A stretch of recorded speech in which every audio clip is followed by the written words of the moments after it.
Lebih deg-degan, tapi yang kedua lebih haru menurutku karena lebih ngerasain, oh ini asli kayak gini ternyata.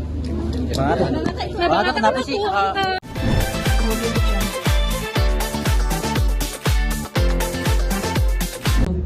Gak pernah percaya apa yang sudah terjadi dalam hidupku. Itu sih artinya dari chorusnya, pre-chorusnya itu tentang berkah buat hidup kami. Dan di verse itu aku punya sayap bidadari, artinya kan sekarang lengkap gitu ya. Yang tadinya sayapnya baru istri sama anak, sekarang anaknya ada di kanan kiri gitu ya. Jadi itu artinya adalah punya bidadari, dan aku dikelilingi oleh 3 perempuan yang luar biasa,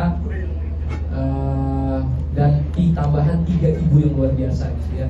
Jadi di keluarga kecilku 3 perempuan dan punya 3 ibu. Jadi menurutku ini menjadi momen aku tuh dikelilingi banyak perempuan ya. Walaupun aku belum dikasih anak laki-laki, tapi 2 anak perempuan ini menurutku akan menjadikan aku mungkin pria yang lebih dewasa, lebih terlatih. Karena aku sampai kapanpun, aku sama diri aku aja sudah berjanji kayak lagu di Heina, mau sampai aku keriput, sampai rambutku putih, 2 anak cewek ini tanggung jawabku sampai dia besar, sampai dia nanti suatu hari di apa ya istilahnya ya, di momen nanti dia akan diambil sama suaminya.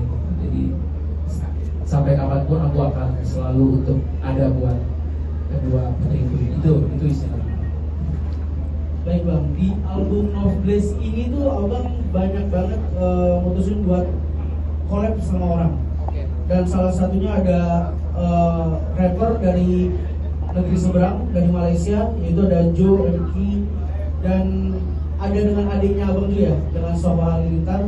Boleh dijelasin nggak Bang? Kayak apa maksudnya Abang untuk berkolaborasi dengan banyak orang gitu di album No Bliss ini? Ya, mungkin kalau yang saya lihat sih, ini kan memang alhamdulillah gitu ya, aku banyak di banyak bisa terkoneksi sama penyanyi-penyanyi hebat ya di sini. Bukan, walaupun di keluarga aku sendiri udah ada gitu ya, ada Ibu Diva Krisdayanti, Pak Ana, Ibu Asanti, Ibu Geri gitu ya. Tapi di luar juga di lagu ini ada Bolin itu sama Pak Haji Roma Irama gitu ya. Mungkin itu jarang gitu orang ya bisa collab sama beliau gitu, dan umur beliau juga udah di umur yang sekarang udah gak muda lagi. Tapi itu menurutku beliau naruh sendiri gitarnya di situ, ngasih verse sendiri, dan dia masuk di lagu R&B. Menurutku Pak Haji Roma Irama di sini benar-benar pecah banget. Ya selain tadi Bapak Ibu Divaku yang mertuaku, ada Bapak Roma Irama, dan selanjutnya ya duo rapper yang top Malaysia. Sebelumnya mungkin alhamdulillah kita pernah collab di lagu Alhamdulillah namanya, itu ya sama Siti Nurhaliza, divanya Malaysia. Ini ada top rapper, mereka kalau nggak salah udah terkenal tuh di Asia Tenggara tuh sampai Indonesia ya. Ada Jofrizo dan MK Keklik gitu ya. Kalau di Malaysia itu mereka lagu-lagunya juga view-nya sampai puluhan juta, bahkan ratusan juta view. Mereka masuk dan situ lagunya judulnya Asiap ya. Jadi lagu Asiap, Asiap itu yang dulunya cuma jargon kalau bikin konten, terus dia jadi lagu juga. Dan itu sama penyanyi-penyanyi luar yang ngomong Asiap juga gitu ya. Jadi ini akan seru banget karena Asiapnya sendiri menurutku, aku nggak pernah sangka itu udah kayak jadi bahasa teman-teman gitu kalau ketemu Asiap gitu ya. Anakku aja sampai si Aminah tuh ya ngomong Asiap katanya. Jadi kenapa nyampe anak saya juga gitu ya. Jadi ada satu lagu itu judulnya Asiap dan kolaborasinya sama penyanyi rapper luar negeri, dan itu lagunya buat haters gitu ya. Jadi buat haters, buat orang yang mengkucilkan kita, yang jatuhin kita gitu ya. Selanjutnya ada collab sama 2 adikku ya di lagu yang berbeda. Satu lagu Konoha Wakanda ya, tentang lagu komedi, ada Torik Halilintar ya, yang nggak tahu jodohnya kapan ya. Belum tahu saya juga sama siapa. Dan dia ada di lagu ini juga bersama salah satu rapper Indonesia yang subscribernya juga banyak, namanya Jerry Taufik. Dan lagu selanjutnya itu Aku Juga Manusia, itu lagu mestinya sama Aurel, cuman pas kita mau rekaman itu seminggu sebelum lahiran tuh Aurel udah gak kuat perutnya. Jadi banyak yang tadi lagu sama Aurel diganti sama Palevan lain, dan adik saya masuk Sawah Gitar yang bikin lagu si Zaga, dan dia mungkin suka bikin lagu juga tapi jarang punya lagu yang sepanjang itu. Dan saya lihat Sawah Gitar di lagu itu juga keren banget. Sampai istri saya aja pas denger, wah suara Sohwa itu keren banget gitu ya. Dia pencipta lagu Ziggy Zaga yang Saya Sekeluarga itu view-nya sampai 183 juta gitu ya. Jadi saya senang mereka ini yang punya niat di musik, yang berkarya di musik ikut di sini. Dan saya pikir ada segala cabangnya gitu ya.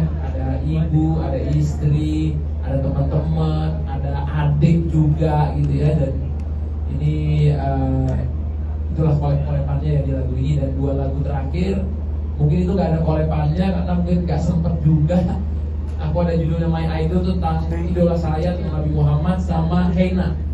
Nah Heina ini yang cukup rame kemarin, dan itu kayaknya gak usah kolek karena itu pesan hatiku buat Azura.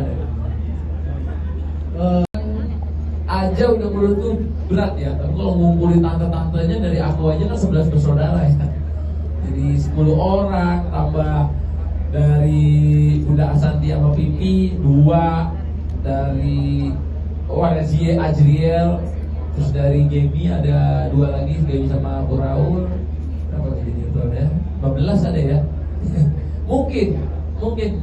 mungkin bisa suatu hari kita akan bikin gitu ya. Ide bagus, memang itu sempat aku kepikir, cuman menurutku susah ngumpulinnya. Tapi kalau itu terjadi sih kayaknya akan jadi ini sendiri, harmonisan sendiri. Insya Allah. Terima kasih. Boleh kelihatannya. Aku suka sebenarnya di musik, cuman namanya aku itu kan gak pernah dari dulu ada les piano, les gitar atau apa, basicnya kan dari usaha, terus dari sosial media gitu ya.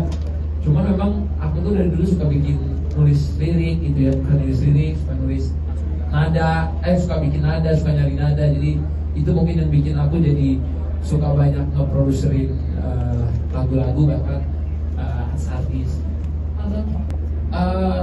Betul, memang kalau di sekeliling kita keluarganya penyanyi jadi semakin semangat, udah pasti. Tapi menurutku malah semakin beban juga karena di samping-samping tuh orang tua aku tuh semuanya penyanyi-penyanyi hebat. Waktu aku sebelum nikah sama Aurel, aku kalau bikin lagu gak takut gitu, kayaknya ada yang gila lah kalau netizen doang, kayaknya udah kebal-kebal aja nih, mau dibilang bagus, mau dibilang jelek.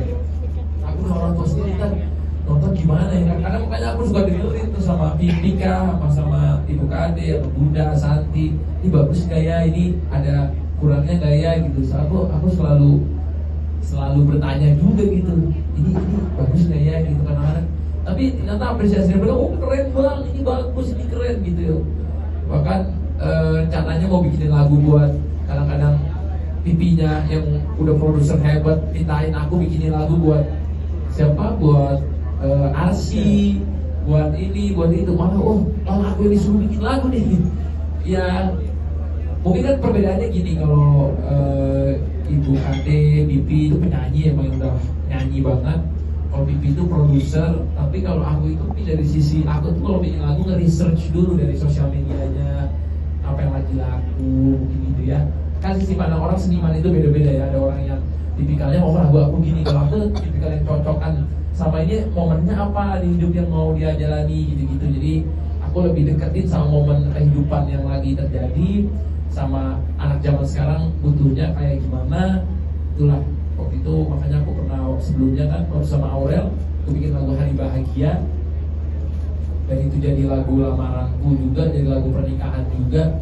Itu salah satu contoh yang aku kalau bikin lagu cari momennya dulu, apa yang paling dekat sama diriku gitu. Jadi dengan dipercayai bikin lagu kemarin yang di Indonesia sama Ibu Kade juga percayain ke aku gitu-gitu ya. Jadi ya harapannya ini pelan-pelan dari 9 lagu mungkin hampir semuanya nanti kita bikinin video klipnya. Jadi satu-satu, ini di bulan November 1 atau di Desember mau yang mana, Januari apa, Februari apa. Harapannya lagu ini bisa dinikmati sama masyarakat, dinikmati sama orang-orang yang selalu tunggu karyaku, yang di semua platform, di YouTube, di TikTok, di Instagram. Dan ini semoga jadi tanda cinta aku juga buat kedua putriku, istriku, dan orang tuaku dan semua keluarga. Baik, Yang pertama dulu tadi pertanyaannya. 15 tahun. Oke. Hampir 15 tahun berkarya, memang kan bukan hanya di musik gitu ya, dari berkarya di apa ya, dari di sosial media, di YouTube, di Instagram, di TikTok, dari dulu bikin video pendek, bikin iklan, bikin apa ya, kemarin kalau ditanya film, kemarin udah keluar juga Asia Man ya, walaupun kita nggak sampai bioskop karena kena pandemi, jadinya kita tayangnya di OTT, dan alhamdulillah juga kita direspon bagus di OTT, sempat masuk top 3, top 2 juga di OTT. Itu menurutku ini rangkaian dari hidupku gitu ya, dalam hampir 15 tahun berkarya, dan nggak boleh ngerasa puas sama diri sendiri gitu ya, kayak coba lagi apa yang harus aku bikin, apalagi yang bisa kita bikin, apalagi yang bisa kita gali, apalagi kemampuan diri ini yang belum kita sentuh gitu. Jadi itu mungkin yang selalu jadi motivasi aku sendiri dalam hampir 15 tahun berkarya. Nah, kalau arti nama Azura tadi aku udah tulis. Aku tulis di Instagramku, cuman biar ingat aja. Kalau Azuranya sendiri aku udah ingat, itu pasti itu artinya langit yang biru, dan pengennya dia jadi penyejuk gitu ya buat kami semua, karena di kita ini mungkin banyak yang punya passionnya tinggi, ininya tinggi, itu tinggi. Nah, Azuranya datang jadi penyejuk buat semuanya, menjadi warna sendiri di keluarga kami. Dan juga Azura ini aku sempat research sebelum kasih nama, dia ini nama anak Nabi Adam SAW, anak manusia pertama, dan suaminya ini adalah Nabi kedua gitu, yang waktu itu Nabi Adam itu sedih sekali karena kehilangan anaknya yang namanya Habil. Kalau semua teman-teman pernah dengar cerita Qabil dan Habil, yang Habil dibunuh sama Qabil. Nah, Nabi Adam itu sedih banget sampai akhirnya dia punya anak namanya Syith, Nabi Syith. Nah, Nabi Syith ini menikah, dia termasuk anak Nabi Adam yang paling baik, yang menghasilkan keturunan yang baik. Dia menikah dengan Azura ini. Nah, Ibu Azura ini yang melahirkan banyak keturunan baik, sampai keturunannya banyak para nabi. Jadi sama kayak nama Aminah, karena dia melahirkan, itu adalah ibu Nabi Muhammad yang melahirkan manusia paling mulia di muka bumi. Azura itu adiknya, banyak melahirkan dari keturunannya, melahirkan banyak manusia-manusia yang mulia. Jadi itu doa sebenarnya buat anakku, semoga dia bisa jadi perempuan yang bisa menjaga abadnya, bisa menjaga namanya, baiknya, akhlaknya, mulianya gitu, dan bisa nanti one day dia menjadi ibu yang baik buat anaknya, walaupun itu masih jauh ya. Itu doa dari ayah. Nah, kalau Humaira ini, jadi memang bedanya Aminah itu waktu lahir dia agak biru. Kalau Azura ini lahirnya merah banget, merah banget. Aku sampai, dok ini gak apa-apa kulitnya kok semerah ini gitu. Iya, berarti nanti katanya nanti putih, aman. Cuma memang aku kan punya eksim ya, kulitku itu.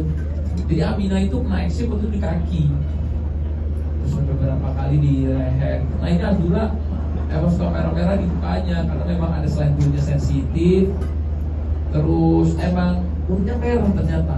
Badannya juga kulitnya, ada seminggu lagi sih nanti hilang. Cuman nah, dari merah ini kan aku sempat ingat nama istri Nabi itu dipanggil Siti Aisyah Humaira, yang artinya kemerah-merahan. Jadi itulah kenapa nama keduanya Humaira, yang artinya kemerah-merahan. Jadi itulah kenapa nama keduanya Humaira, karena dia lahirnya merah. Humaira ini nama yang artinya bagus, bijaksana, kasih sayang, cinta sama. Itu doa-doa yang ada di nama itu. Dan Nur itu sama kayak kakaknya, nama ibunya yang artinya cahaya, yang kita menghargai juga karena dia perempuan. Ibunya juga udah lahirin biar ibunya juga senang, oh nama ibu ada di nama anakku Nur. Dan Atta itu nama bapaknya, plus Atta itu kan artinya tanggung jawab, pemberani, setia, yang gitu-gitu sih di konsep nama Atta itu. Jadi aku pengen, walaupun aku belum jadi kayak gitu ya, belum seberani namanya, masih banyak, belum sebaik, karena bapakku kasih nama ternyata Atta itu, Atta Mimi itu yang sempurna.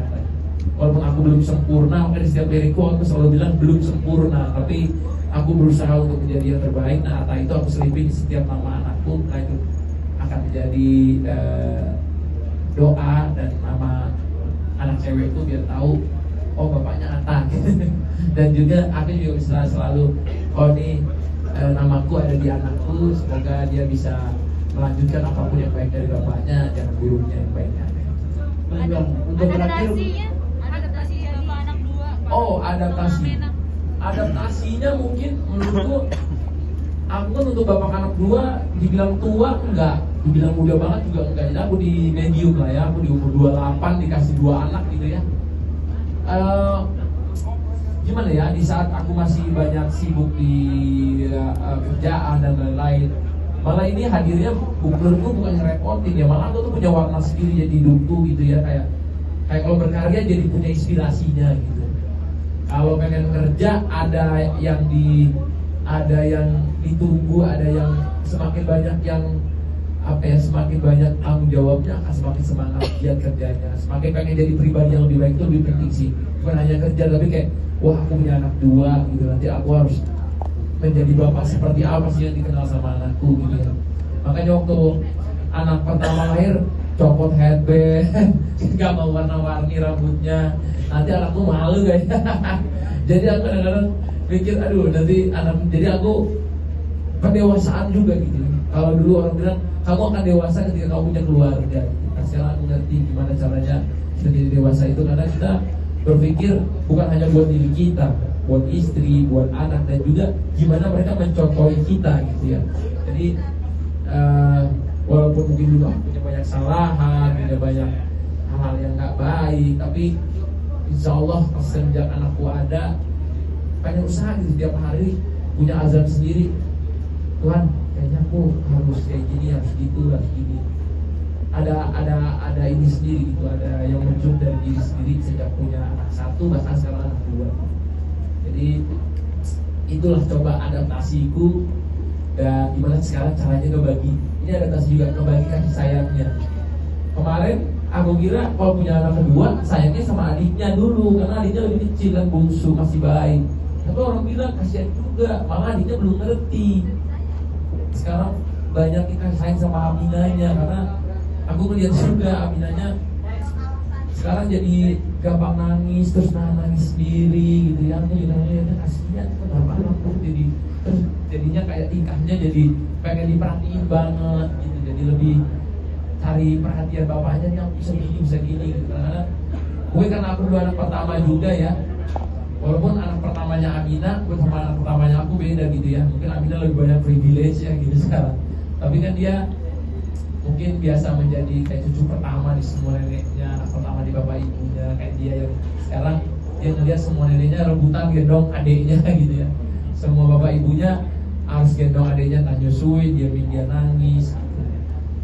Ya ini akan jadi adaptasi sendiri, karena ini aku juga lagi belajar gimana ya banyak kasih sayang ke anak yang lagi keluar. Ini pembelajaran, semua pembelajaran.